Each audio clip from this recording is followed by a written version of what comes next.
অথবা রাতে ঘুমানোর সময় অবশ্যই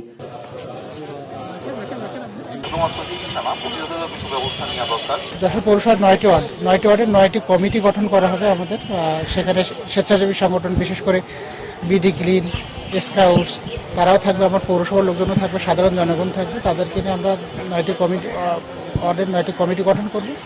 তারা উৎপত্তি স্থলগুলো চিহ্নিত করবে এবং সেখানে মশক বিরোধী অভিযান চালাবে।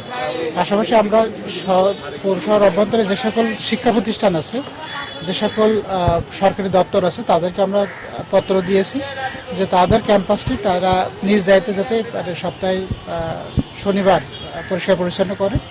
এভাবে আমরা সাধারণ জনগণকে আমরা এই একই বার্তা দেব যে তারাও যেন তাদের এন্ড থেকে তারাও মশার উৎপত্তি স্থল ধ্বংস করার প্রয়োজনীয় ব্যবস্থা করে। আর তারা যদি তাদের এন্ডে যদি কার্যক্রম না করতে পারে, তাহলে অন্তত আমাদেরকে যেন জানায় যে এখানে মশার বেশি আছে, আমরা সেখানে ব্যবস্থা নেব।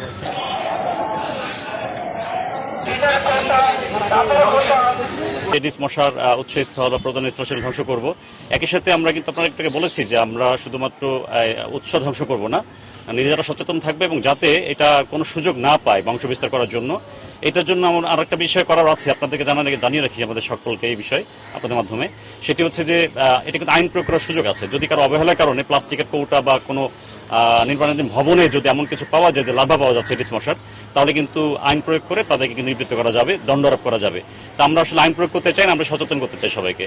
মূলত সচেতন করার জন্য করা হয়েছে। যদি ভবিষ্যতে কেউ সচেতন না হয় এবং অবহেলার কারণে কোনো এডিস মশার লার্ভা পাওয়া যায় কোনো ভবনে, আমরা সেখানে আইন প্রয়োগ করতে বাধ্য হব। তো এটি একটি মেসেজ আপনাদের মাধ্যমে সবাইকে জানিয়ে দিলাম। আর আমরা চাই যে সবাই সচেতন হোক, সবাই মশার কামড় থেকে রক্ষা পাক এবং এডিস এবং চিকুনগুনিয়া এবং ডেঙ্গু থেকে সবাই রক্ষা পাক। আমাদের যশোর জেলার প্রত্যেকটি উপজেলাতে হচ্ছে এবং প্রত্যেকটি ইউনিয়ন পর্যায়ে চলছে এই কার্যক্রম। শুধু উপজেলা, জেলা, ইউনিয়ন পর্যায়ে না, আমাদের উদ্দেশ্য হচ্ছে যে সকল স্থানীয় পর্যায়ে যে প্রতিষ্ঠানগুলি আছে, অর্থাৎ হসপিটাল, ক্লিনিক, সেখানে চলছে। আমাদের সম্ভবত সিভিল সার্জন মহোদয় এখানে আছেন, উনি একটু করে এসছেন হাসপাতাল চত্বরে।